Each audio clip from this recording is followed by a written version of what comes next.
जय श्री कृष्ण। राधे राधे। माघ मास गुप्त नवरात्रि के तीसरे दिन सुनिए महाविद्या माँ त्रिपुर सुंदरी की कथा। आप सभी पर माँ भगवती की कृपा सदा बनी रहे। गुप्त नवरात्रि के तीसरे दिन माँ षोडशी अर्थात माँ त्रिपुर सुंदरी की पूजा करने का नियम है। अगर कोई सच्चे मन से माँ त्रिपुर सुंदरी की पूजा करता है तो उसके जीवन की सभी समस्याएं दूर हो जाती हैं और ऐसे भक्त को सुख और समृद्धि की प्राप्ति होती है। शास्त्रों में माँ त्रिपुर सुंदरी को महाविद्याओं की तीसरी विद्या कहा गया है। ऐसा माना जाता है कि माँ त्रिपुर सुंदरी तीनों लोकों में सबसे सुंदर है। माँ त्रिपुर सुंदरी को षोडशी, ललिता और राजेश्वरी भी कहते हैं। शास्त्रों में माँ त्रिपुर सुंदरी को माँ पार्वती का प्रतिनिधित्व करने वाली देवी बताया गया है। इसलिए माँ त्रिपुर सुंदरी को तांत्रिक पार्वती भी कहा जाता है। माँ त्रिपुर सुंदरी 16 वर्ष की कन्या के रूप में दिखाई देती हैं। शास्त्रों में वर्णन मिलता है कि माँ त्रिपुर सुंदरी अर्थात माँ षोडशी का रंग सुनहरा लाल होता है। माँ दुर्गा के समस्त रूपों में से एक रूप जगत प्रसिद्ध देवी त्रिपुर सुंदरी का है। माँ त्रिपुर सुंदरी तीनों लोकों में सबसे सुंदर और सभी कर्मों का बहुत ही जल्दी फल देने वाली देवी मानी जाती है। माँ त्रिपुर सुंदरी 16 कलाओं से युक्त 16 वर्ष की कन्या की तरह हजारों सूर्य का तेज अपने अंदर समाहित किए हुए है। माँ त्रिपुर सुंदरी की पूजा करने से मनुष्य को सभी प्रकार के ऐश्वर्य और भोग की प्राप्ति के साथ साथ मृत्यु के पश्चात मोक्ष की भी प्राप्ति होती है। माँ षोडशी को यवन और आकर्षण की देवी माना जाता है। इनका पूजन करने से आकर्षण और सौंदर्य की प्राप्ति होती है। अगर किसी के दाम्पत्य जीवन में हमेशा कलह होता हो और अगर आपका कोई प्रिय आपसे नाराज हो गया हो, समाज में मान सम्मान पद प्राप्त करने के लिए या फिर किसी व्यक्ति को सम्मोहित करने के लिए माँ षोडशी की पूजा की जाती है।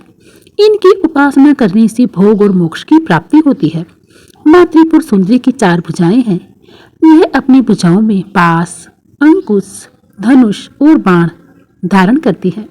श्रद्धापूर्वक माँ की पूजा करने से मनुष्य को सुख, शांति और समृद्धि के साथ साथ मुक्ति भी मिलती है। अगर कोई व्यक्ति सच्चे मन से माँ त्रिपुर सुंदरी की पूजा करता है तो वह आसानी से अपने शरीर, मन और भावनाओं को नियंत्रित कर सकता है। माँ षोडशी की पूजा करने से पारिवारिक सुख और अनुकूल जीवन साथी भी प्राप्त होता है। इसलिए गुप्त नवरात्रि में मुख्य रूप से माँ षोडशी की पूजा करने का नियम है। माँ की पूजा करने के लिए सूर्यास्त से पहले स्नान करने के बाद सफेद रंग के वस्त्र धारण करें। सफेद ना हो तो हल्के रंग के वस्त्र भी धारण करके पूजा कर सकते हैं। अब एक लकड़ी की चौकी पर गंगाजल छिड़ककर उसे शुद्ध कर ले। तत्पश्चात उत्तर दिशा की ओर मुंह करके बैठे।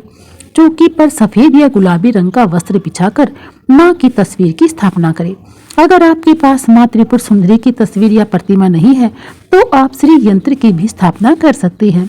इसके बाद माँ को कुमकुम लगाई, उन्हें अक्षत, पुष्प, फल, फूल अर्पित करें। माँ त्रिपुर सुंदरी को दूध से बना प्रसाद या खीर चढ़ाना बहुत ही शुभ माना जाता है। यह सभी सामग्री अर्पित करने के बाद सच्चे मन से विधि विधान से मंत्रों का जाप करके माँ की पूजा करनी चाहिए। हाथ में पुष्प लेकर कथा पढ़नी चाहिए। कथा पढ़ने के बाद माँ त्रिपुर सुंदरी जी की आरती जरूर करें। सफेद रंग की मिठाई या खीर से माँ का भोग लगाई। पूजा करने के बाद सबसे अंत में पूजा में हुई किसी भी गलती के लिए माँ से क्षमा प्रार्थना करें। पूजा करने के बाद जो प्रसाद है उसे 9 साल से छोटी कन्याओं को प्रसाद रूप में बांट देना चाहिए। गुप्त रूप से ही प्रसाद आपको बांटना है। यदि ऐसा करना संभव ना हो या छोटी कन्याएं आपको नहीं मिल रही हो तो किसी एक को भी आप खिला सकते हैं। परिवार में यदि कोई कन्या छोटी है तो आप उन्हें प्रसाद दे सकते हैं। अगर ऐसा भी संभव ना हो तो आप इस प्रसाद को गौ माता को खिला सकते हैं। पौराणिक कथा के अनुसार जब भगवान शिव ने क्रोध के कारण कामदेव को अपना तीसरा नेत्र खोलकर भस्म कर दिया था, उस समय भगवान शिव के गणों ने उस भस्म को समेटकर उसे गीला करके एक सुंदर पुतला बनाया और भगवान शिव से कहा कि हे प्रभु, इस पुतले में प्राण प्रतिष्ठा कर दीजिए। जिसके बाद भगवान शिव ने उस पुतले में प्राण प्रतिष्ठा कर दी।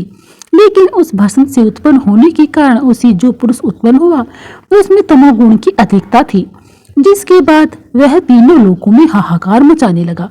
उसने देवराज इंद्र के ही समान दूसरे सर्व का निर्माण किया और फिर सर्वलोक पर भी आक्रमण कर दिया। जिसके बाद देवराज इंद्र देव ऋषि नारद के पास गए। उपाय के रूप में नारद जी ने उन्हें आदि शक्ति की विधिवत रक्त और मांस से पूजा करने के लिए कहा। देवराज इंद्र ने ऐसा ही किया, जिसके बाद देवी त्रिपुर सुंदरी का जन्म हुआ और फिर त्रिपुर सुंदरी अर्थात मां षोडशी ने उस असुर का वध करके देवताओं को सर्वलोक की वापस प्राप्ति कराई। गुप्त नवरात्रि के तीसरे दिन मां भगवती के तीसरे स्वरूप मां चंद्रघंटा की पूजा का भी विधान है। अब जानिए मां चंद्रघंटा की पूजा विधि और कथा के बारे में। देवी भागवत पुराण के अनुसार मां भगवती का यह स्वरूप परम शांतिदायक और कल्याणकारी होता है। मां के मस्तक पर घंटे के आकार का अर्धचंद्र है, इसी कारण देवी का नाम चंद्रघंटा पड़ा है। इनके शरीर का रंग स्वर्ण के समान चमकीला और देवी का वाहन सिंह है। देवी की 10 भुजाएं हैं, जिनमें ये कमल, धनुष, बाण, खड्ग, कमंडल, तलवार, त्रिशूल और गदा आदि जैसे अस्त्र शस्त्र धारण करती हैं। मां चंद्रघंटा के कंठ में सफेद पुष्प की माला और शीर्ष पर रत्न जड़ित मुकुट विराजमान है। मां चंद्रघंटा हमेशा युद्ध की मुद्रा में विराजमान रहती हैं। मान्यता है कि देवी के इस रूप की पूजा करने से भक्तों को न केवल अलौकिक शांति प्राप्त होती है, बल्कि इस लोक में और परलोक में भी परम कल्याण की प्राप्ति होती है। पौराणिक कथा के अनुसार एक बार महिषासुर नाम के एक दैत्य ने सर्वलोक पर आक्रमण कर दिया और उसने देवराज इंद्र को युद्ध में हराकर सर्वलोक को भी अपना अधिकार कर लिया। युद्ध में हारने के बाद सभी देवता इस समस्या के निवारण के लिए त्रिदेवों यानी कि श्री ब्रह्मा, विष्णु, महेश के पास गए। वहां जाकर देवताओं ने त्रिदेव से बताया कि महिषासुर ने इंद्र, चंद्र, सूर्य, वायु और अन्य देवताओं के सभी अधिकार छीन लिए हैं और उन्हें बंदी बनाकर सर्वलोक पर अपना अधिकार जमा लिया है। महिषासुर के अत्याचार के कारण देवताओं को अब धरती पर निवास करना पड़ रहा है। देवताओं की यह बात सुनकर त्रिदेवों को अत्यधिक क्रोध आ गया और उनके मुख से एक ऊर्जा उत्पन्न हुई। इसके बाद यह ऊर्जा 10 दिशाओं में व्याप्त हो गई। उसी समय वहां पर देवी चंद्रघंटा ने अवतार लिया। भगवान शिव ने उन देवी को अपना त्रिशूल, भगवान श्री विष्णु जी ने चक्र दिया। इसी तरह अन्य देवताओं ने भी मां चंद्रघंटा को अस्त्र शस्त्र प्रदान किए। इंद्र ने मां को अपना वज्र और घंटा प्रदान किया। सूर्य देव ने मां को अपना दिव्य तेज और तलवार दिए। इसके बाद देवी चंद्रघंटा को सवारी के लिए शेर भी दिया गया। अब मां चंद्रघंटा अस्त्र शस्त्रों से सुसज्जित होकर महिषासुर से युद्ध करने के लिए निकल पड़ी। मां चंद्रघंटा का रूप इतना विशालकाय था कि उनके इस स्वरूप को देखकर महिषासुर अत्यंत ही डर गया। महिषासुर ने अपने असुरों को मां चंद्रघंटा पर आक्रमण करने के लिए कहा। सभी असुर देवी से युद्ध करने के लिए मैदान में उतर गए। मां चंद्रघंटा के मस्तक पर विराजमान घंटे के टंकार से जाने कितने ही असुर मूर्छित हो गए, इतने ही भयभीत होकर भाग गए और न जाने कितने ही असुर सुनने की शक्ति ही खो बैठे। और तब मां चंद्रघंटा ने देखते ही देखते उन सभी असुरों का संहार कर दिया। महिषासुर अपनी पूरी ताकत के साथ देवी के साथ युद्ध करता रहा और अंत में देवी ने महिषासुर का भी वध कर दिया। यह देखकर देवतागण अत्यंत ही प्रसन्न हो उठे और उन्होंने आकाश से देवी पर पुष्प वर्षा की। आकाश में दुदुम्बियां बज उठी और इस प्रकार चारों ओर शांति ही शांति छा गई। इस तरह देवी चंद्रघंटा ने देवताओं की रक्षा कर उन्हें स्वर्गलोक की प्राप्ति कराई। एक बार प्रेम से बोलिए मां चंद्रघंटा की जय, माता की जय। प्रिय श्रोताओं, अब सुनिए महिषासुर मर्दिनी स्तोत्र का हिंदी अनुवाद। श्री महिषासुर मर्दिनी स्तोत्र के रचयिता श्री शंकराचार्य जी हैं। इसमें महिषासुर का वध करने वाली मां दुर्गा को नमन किया गया है।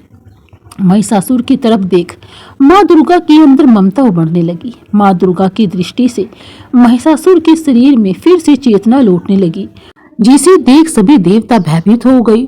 मां दुर्गा का ध्यान हटाने के लिए उस वक्त देवताओं ने एक स्तोत्र का पाठ करना शुरू किया, जिसे श्री महिषासुर मर्दिनी स्तोत्र के नाम से जाना गया। पर्वतराज हिमालय की कन्या, पृथ्वी को आनंदित करने वाली, संसार को हर्षित रखने वाली, नंदीगण से नमस्कार की जाने वाली, गिरिश्रेष्ठ विंध्याचल के शिखर पर निवास करने वाले, भगवान विष्णु को प्रसन्न रखने वाले, इंद्र से नमस्कृत होने वाले, भगवान शिव की भार्य के रूप में प्रतिष्ठित, विशाल कुटुंब वाली और ऐश्वर्य प्रदान करने वाली है भगवान शिव की प्रिय पत्नी महिषासुर मर्दिनी पार्वती जी, आपकी जय हो, जय हो, जय हो। देवराज इंद्र को समृद्धशाली बनाने वाली, दुर्धर तथा दुर्मुख नामक दैत्यों का विनाश करने वाली, सदा हर्षित रहने वाली, तीनों लोकों का पालन पोषण करने वाली, भगवान शिव को संतुष्ट रखने वाली, पाप को दूर करने वाली, घोर गर्जन करने वाली, दैत्यों पर भीषण कोप करने वाली, मदान्धों के मद को आहरण कर लेने वाली, सदाचार से रहित मुनि जनों पर क्रोध करने वाली और समुद्र की कन्या महालक्ष्मी के रूप में प्रतिष्ठित ही भगवान शिव की प्रिय पत्नी महिषासुर मर्दिनी पार्वती, आपकी जय हो, जय हो, जय हो। जगत की माता स्वरूपणी, कदम्ब वृक्ष के वन में प्रेम पूर्वक निवास करने वाली, सदा संतुष्ट रहने वाली, हास परिहास में सदा रत रहने वाली, पर्वतों में श्रेष्ठ ऊंचे हिमालय की चोटी पर अपने भवन में विराजमान रहने वाली, मधु से भी अधिक मधुर स्वभाव वाली, मधु के टब का संहार करने वाली, महिष को वर्दिंड कर देने वाली और रास क्रीड़ा में मग्न होने वाली, हे भगवान शिव की प्रिय पत्नी महिषासुर मर्दिनी पार्वती जी, आपकी जय हो, जय हो, जय हो। गजाधिपति के बिना सूंड के धड़ को काट काट कर सैकड़ों टुकड़े कर देने वाली सेनाधिपति चंड मुंड नामक दैत्य को अपने भुज दंड से मार मार कर विदीर्ण कर देने वाली, शत्रुओं के हाथियों के गंडस्थल को भंग करने में उत्कट पराक्रम से संपन्न कुशल सिंह पर आरूढ़ होने वाली, हे भगवान शिव की प्रिय पत्नी महिषासुर मर्दिनी पार्वती माता, आपकी जय हो, जय हो, जय हो। शरणागत शत्रुओं की स्त्रियों के वीर पतियों को अभय प्रदान करने वाली, हाथ से शोभा पाने वाली, तीनों लोगों को पीड़ित करने वाले, दैत्य शत्रुओं के मस्तक पर प्रहार करने योग्य, तेजों में त्रिशूल हाथ में धारण करने वाली, तथा देवताओं की दुंदुभी से निकलने वाली धुम धमनी से समस्त दिशाओं को बार बार गुंजित करने वाली, हे भगवान शिव की प्रिय पत्नी महिषासुर मर्दिनी माता पार्वती, आपकी जय हो, जय हो, जय हो। अपने हुंकार मात्र से ध्रुमलोचन तथा ध्रुम आदि सैकड़ों असुरों को भस्म कर देने वाली, युद्ध भूमि में कुपित रक्त बीज के रक्त से उत्पन्न हुए अन्य रक्त बीज समूह का रक्त पी जाने वाली, शुभ निशुंभ नामक दैत्यों के महायुद्ध से तृप्त किए गए मंगलकारी शिव के भूत पिशाचों के प्रति अनुराग रखने वाली, हे भगवान शिव की प्रिय पत्नी महिषासुर मर्दिनी पार्वती माता, आपकी जय हो, जय हो। समर भूमि में धनुष धारण कर अपने शरीर को केवल हिलाने मात्र से शत्रु दल को कंपित कर देने वाली, स्वर्ण के समान पीले रंग के तीर और तरकस से सज्जित भीषण योद्धाओं के सिर काटने वाली और चारों प्रकार की सेनाओं का संहार करके रणभूमि में अनेक प्रकार के शब्द ध्वनि करने वाली, बटुकों को उत्पन्न करने वाली, हे भगवान शिव की प्रिय पत्नी महिषासुर मर्दिनी माता पार्वती, आपकी जय हो, जय हो, जय हो। दिव्यांगनाओं के तथा थैये थैये आदि शब्दों से युक्त भाव में नृत्य में मगन रहने वाली, कुकुत्था आदि विभिन्न प्रकार की मात्राओं वाली, तालों से युक्त आश्चर्य में गीतों को सुनने में लीन रहने वाली और मृदंग की दुदुट आदि गंभीर ध्वनि को सुनने में तत्पर रहने वाली, हे भगवान शिव की प्रिय पत्नी महिषासुर मर्दिनी माता पार्वती, आपकी जय हो, जय हो, जय हो। हे जपनीय मंत्र की विजय शक्ति स्वरूपणी, आपकी बार बार जय हो। जय जयकार शब्द सहित स्तुति करने में तत्पर समस्त संसार के लोगों से नमस्कृत होने वाली, अपने नुपुर के झन झन झिम झिम शब्दों से भूतनाथ भगवान शंकर को मोहित करने वाली और नटी नटों के नायक प्रसिद्ध नट अर्धनारीश्वर शंकर की नृत्य से सुशोभित नाट्य देखने में तल्लीन रहने वाली, हे भगवान शिव की प्रिय पत्नी महिषासुर मर्दिनी पार्वती जी, आपकी जय हो, जय हो, जय हो। प्रसन्नचित और संतुष्ट देवताओं के द्वारा अर्पित किए गए पुष्पों से अत्यंत मनोरम कांति धारण करने वाले, निशाचरों को वर प्रदान करने वाले, शिवजी की भार्या रात्रि सुक्त से प्रसन्न होने वाली, चंद्रमा की समान मुख मंडल वाली और सुंदर नेत्र वाले, कस्तूरी मृगों में व्याकुलता उत्पन्न करने वाले भौरों से तथा भ्रांति को दूर करने वाले गानियों से अनुसरण की जाने वाली, हे भगवान शिव की प्रिय पत्नी महिषासुर मर्दिनी पार्वती जी, आपकी जय हो, जय हो, जय हो। महनीय महायुद्ध के श्रेष्ठ वीरों के द्वारा घुमावदार तथा कलापूर्ण ढंग से चलाए गए भालों के युद्ध के निरीक्षण में चित्त लगाने वाली, कृत्रिम लता ग्रह का निर्माण कर उसका पालन करने वाली, स्त्रियों की बस्ती में झिल्लिक नामक वाद विशेष बजाने वाली, भिलनियों के समूह से सेवित होने वाली और कान पर रखे हुए विकसित सुंदर रक्तवर्ण तथा श्रेष्ठ कोमल पत्तों से सुशोभित होने वाली, हे भगवान शिव की प्रिय पत्नी महिषासुर मर्दिनी पार्वती जी, आपकी जय हो, जय हो, जय हो, जय हो। सुंदर दंत पंक्ति वाली स्त्री के उत्कंठापूर्ण मन को मुग्ध कर देने वाले, कामदेव को जीवन प्रदान करने वाले, निरंतर मद चूते हुए गंडस्थल से युक्त मंदोन्मत्त गजराज के सदृश मंथर गति वाली और तीनों लोकों के आभूषण स्वरूप चंद्रमा के समान कांति युक्त सागर कन्या के रूप में प्रतिष्ठित है भगवान शिव की प्रिय पत्नी महिषासुर मर्दिनी पार्वती जी आपकी जय हो, जय हो, जय हो, जय हो। कमल दल के सदृश वक्र निर्मल और कोमल कांति से परिपूर्ण एक कला वाले चंद्रमा से सुशोभित उज्जवल ललाट पटल वाली संपूर्ण विशाल विलासों और कलाओं की आश्रयभूत मदगति तथा क्रीड़ा से संपन्न राजहंसों के समुदाय से सुशोभित होने वाली और भोरों के सदृश काले तथा संगन केस पास की चोटी पर शोभायमान मोलक्षी पुष्पों की सुगंध से भ्रमर समूह को आकृष्ट करने वाली ही भगवान शिव की प्रिय पत्नी महिषासुर मर्दिनी पाता पार्वती जी आपकी जय हो, जय हो, जय हो। आपके हाथ में सुशोभित मुरली की ध्वनि सुनकर बोलना बंद करके लाज से भरी हुई कोकिल की प्रति प्रिय भावना रखने वाली भोरों के समूह की मनोहर गूंज से सुशोभित पर्वत प्रदेश के निकुंजों में विहार करने वाली और अपने भूत तथा भिलनी आदि गणों के नृत्य से युक्त क्रीड़ाओं को देखने में सदा तल्लीन रहने वाली है भगवान शिव की प्रिय पत्नी महिषासुर मर्दिनी पार्वती जी आपकी जय हो, जय हो, जय हो। अपने कटी प्रदेश पर सुशोभित पीले रंग के रेशमी वस्त्र की विचित्र कांति से सूर्य की प्रभा को तिरस्कृत कर देने वाले सुमेरु पर्वत के शिखर पर मंदोन्मत्त गर्जना करने वाले हाथियों के गंडस्थल के समान वक्षस्थल वाली और आपको प्रणाम करने वाले देवताओं तथा दैत्यों के मस्तक पर स्थित मणियों से निकली हुई किरणों से प्रकाशित चरण नखों में चंद्रमा सदृश कांति धारण करने वाली हे भगवान शिव की प्रिय पत्नी महिषासुर मर्दिनी माता पार्वती आपकी जय हो, जय हो, जय हो, जय हो। हजारों हस्त नक्षत्रों को जीतने वाले और सहस्त्र किरणों वाले भगवान सूर्य की एकमात्र नमस्करणीय देवताओं के उद्धार हेतु युद्ध करने वाले तारकासुर से संग्राम करने वाले तथा संसार सागर से पार करने वाले शिवजी के पुत्र कार्तिकेय से प्रणाम की जाने वाली और राजा सुर्व तथा समाधि नामक विषय की सविकल्प समाधि के समान समाधियों में सम्यक जपे जाने वाले मंत्रों में प्रेम रखने वाली हे भगवान शिव की प्रिय पत्नी महिषासुर मर्दिनी पार्वती जी आपकी जय हो, जय हो, जय हो, जय हो। हे करुणामयी कल्याणमयी शिवे, हे कमल वासिनी कमले, जो मनुष्य प्रतिदिन आपके चरण कमल की उपासना करता है उसे लक्ष्मी का आश्रय क्यों नहीं प्राप्त होगा। हे शिवे, आपके चरण ही परम पद हैं। ऐसी भावना रखने वाले मुझ भक्त को क्या क्या सुलभ नहीं हो जाएगा, अर्थात सब कुछ प्राप्त हो जाएगा। हे भगवान शिव की प्रिय पत्नी महिषासुर मर्दिनी पार्वती जी आपकी जय हो, जय हो, जय हो। स्वर्ण के समान चमकती घड़ों की जलसी जो आपके प्रांगण की रंगभूमि को प्रक्षालित कर उसे स्वच्छ बनाता है, वह इंद्राणी के समान विशाल वक्ष स्थलों वाली सुंदरियों का सानिध्य सुख अवश्य ही प्राप्त करता है। हे सरस्वती, मैं आपके चरणों को ही अपनी शरण स्थली बनाओ, मुझे कल्याण कारक मार्ग प्रदान करो। हे भगवान शिव की प्रिय पत्नी महिषासुर मर्दिनी पार्वती जी आपकी जय हो, जय हो, जय हो।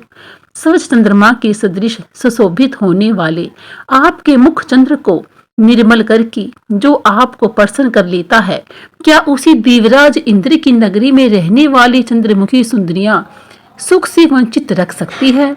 भगवान शिव के सम्मान को अपना सर्वस्व समझने वाली हे भगवती, मेरा तो यह विश्वास है कि आपकी कृपा से क्या क्या सिद्ध नहीं हो जाता है। हे भगवान शिव की प्रिय पत्नी महिषासुर मर्दिनी पार्वती जी आपकी जय हो, जय हो, जय हो। हे उमे, आप सदा दीन दुखियों पर दया का भाव रखती हैं, अतः आप मुझ पर कृपालु बनी रहें। हे महालक्ष्मी, जैसे आप सारे संसार की माता है वैसे ही मैं आपको अपनी भी माता समझती हूँ। हे शिवे, यदि आपको उचित प्रतीत होता हो तो मुझे अपने लोक में जाने की योग्यता प्रदान करे। हे देवी, मुझ पर दया करो। हे भगवान शिव की प्रिय पत्नी महिषासुर मर्दिनी पार्वती जी आपकी जय हो, जय हो, जय हो। जो मनुष्य शांत भाव से पूर्ण रूप से मन को एकाग्र करके तथा इंद्रियों पर नियंत्रण कर नियम पूर्वक प्रतिदिन इस स्तोत्र का पाठ करता है, भगवती महालक्ष्मी उसके यहाँ सदा वास करती है और उसके बंधु बांधव तथा शत्रुजन भी सदा उसकी सेवा में तत्पर रहते हैं। महिषासुर मर्दिनी स्तोत्र में इतनी शक्ति है कि इसकी उपासना से माँ दुर्गा हर कष्ट हर लेती है। श्री महिषासुर मर्दिनी स्तोत्रम का पाठ करने वाला कभी निर्धन नहीं रहता। श्री महिषासुर मर्दिनी स्तोत्रम का पाठ करने से सभी मनोकामनाएं पूर्ण होती हैं। जो मनुष्य श्री महिषासुर मर्दिनी स्तोत्रम का पाठ कर माँ दुर्गा की स्तुति करता है, उसे जीवन के सभी संकट से मुक्ति मिलती है। श्री महिषासुर मर्दिनी स्तोत्रम से मनुष्य को सभी प्रकार की सुख शांति और समृद्धि मिलती है। बोलिए जय माता दी। राधे राधे, कृष्णा कृष्णा।